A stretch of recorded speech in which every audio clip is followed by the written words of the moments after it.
Eric here. Hey, thanks again for subscribing. I really appreciate it. The response has been overwhelming, so I really appreciate it. I wanted to get this video out to you, as promised, about putting stroke ratios. Now, what stroke ratios mean basically is a couple things. It's the ratio between the length and the timing of your backstroke with the forward stroke length and timing. So good putters tend to have a 2-to-1 ratio between backstroke and forward stroke.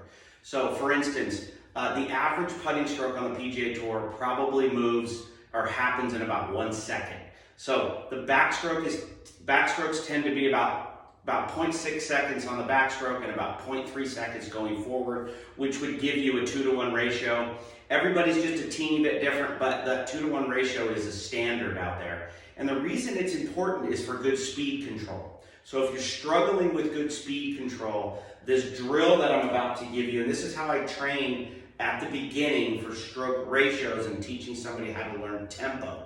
There are other ways to do it. There's metronomes, there's all kinds of ways to find this 2-to-1 stroke ratio, but I think this is the simplest way. And what I've learned over the years and what I teach now compared to what I taught maybe 15 years ago is a little bit different. I used to be one of the coaches that used to teach the backstroke length should match the forward stroke length. I've moved away from that in probably the last 15 years as I've learned through technology and measuring devices that that's not the case for getting the ball to roll immediately off the putter face and getting the ball to roll with proper speed.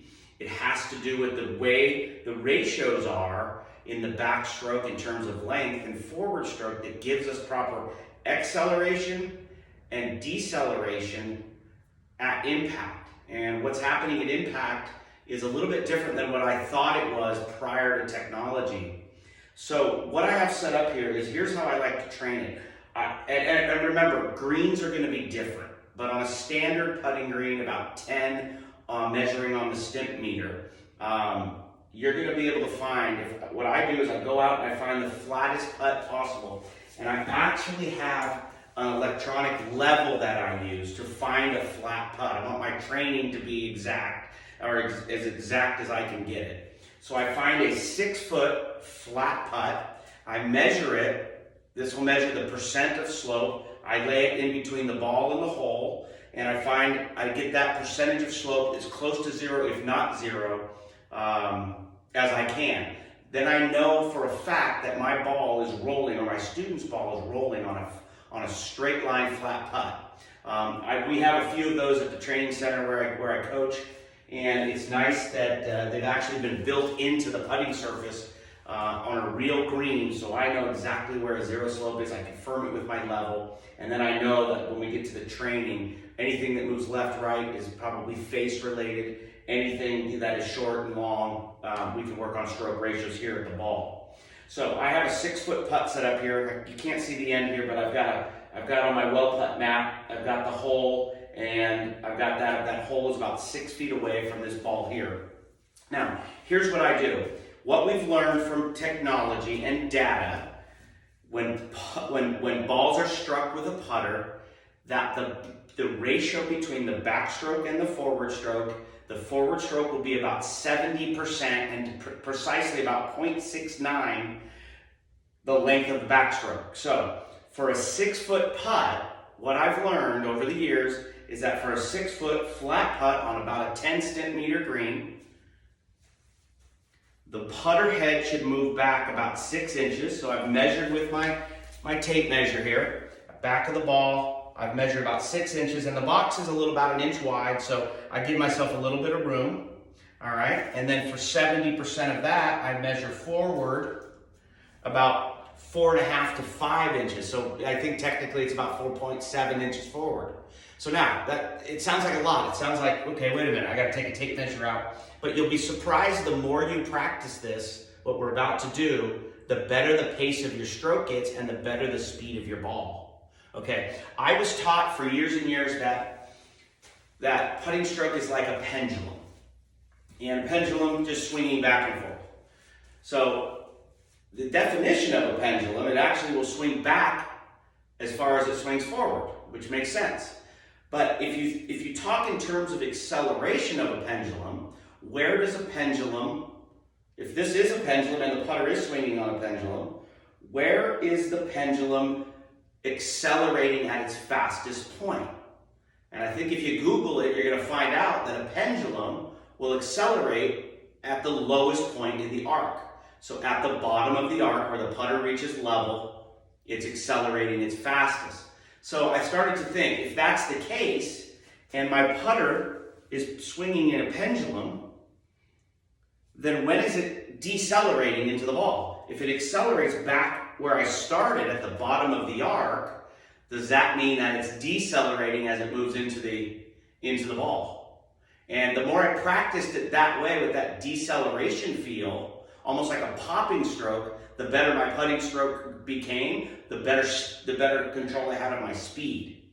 Okay, so in subsequent videos and videos down the road, I'm going to be talking about the face of the club, and that's where putters out on the PGA Tour work mostly on getting their ball to start on line, but this is a great place to start. So find yourself a flat 6-foot putt, as flat as you can get it, on a normal green that's been cut. Now, if it's wet, it's going to change the ratios a little bit. So start with the back of the ball, and I want you to measure, and on a real green, I would put a tee right here about 6 inches behind the ball, just outside so my putter doesn't hit it. And then I would put another tee right here in front, about 4.5 to 5 inches in front of the ball, which gives me my 70% ratio. Okay? From there, you're going to set up to the ball, and from the first video that I did, you're going to get into your setup, eyes over the ball. You can go through your whole setup motion, back of the ball again in the middle of your stance. And the way that I practice this first before I hit is I take the putter back to the box and I stop, and then I take the putter forward to the box and I stop, back to the box and stop. And then I'll bring in the ball, and when I bring in the ball, I'm going to do the same thing. I'm going to take it back to the box, and then I'm going to go through the ball. Now, if I take the putter back and go like that, I didn't first of all stop at the box. My ball would have been, for a 6-foot putt, 25, 30 feet past the hole. So I know in my mind that that's not the proper ratio. Okay, so I'm going to bring in another one, and I'm going to slowly work the putter back to the box and forward to the box.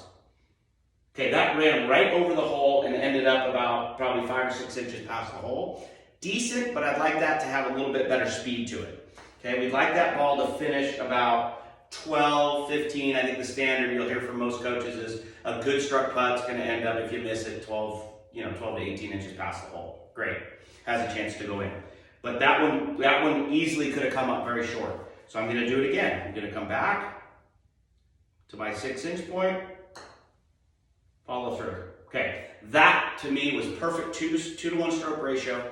And you can see that I accelerated, or I could feel even, you can probably see it, that I accelerated the putter differently than the last one, and I was able to stop it here. And so that feeling feels like what I call a pop stroke.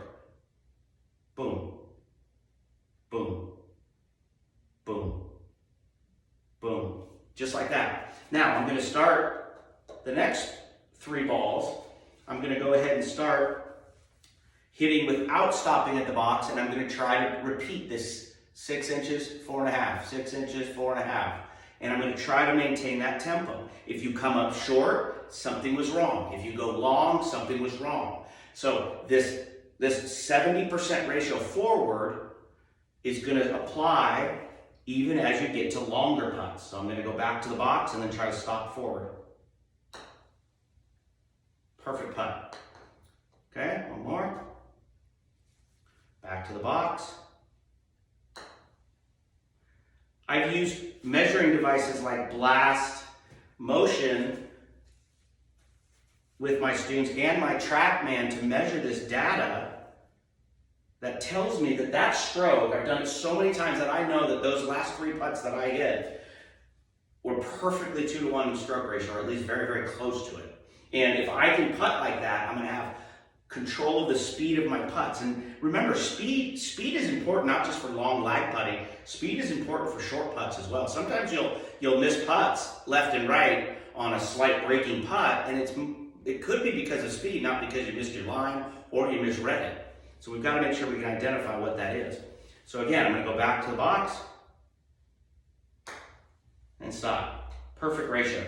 Right past the hole, face of the club's in control, ball's ending up about maybe 12, 15 inches past the hole on those good ones.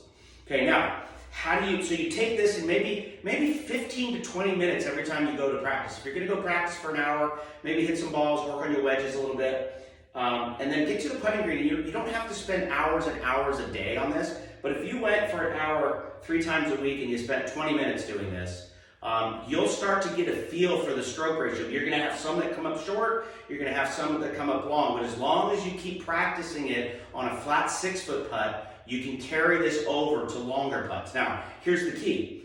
Say I have a 10-foot putt. Now, everybody's gonna be a little different, green speeds are gonna be a little different, but generally, for a 10-foot putt, I'm gonna probably take this thing back 10, 11 inches. So maybe I move this box back a little bit, okay? Then this one's gonna move forward just a teeny bit because it has a 70% ratio of this for my practice sessions.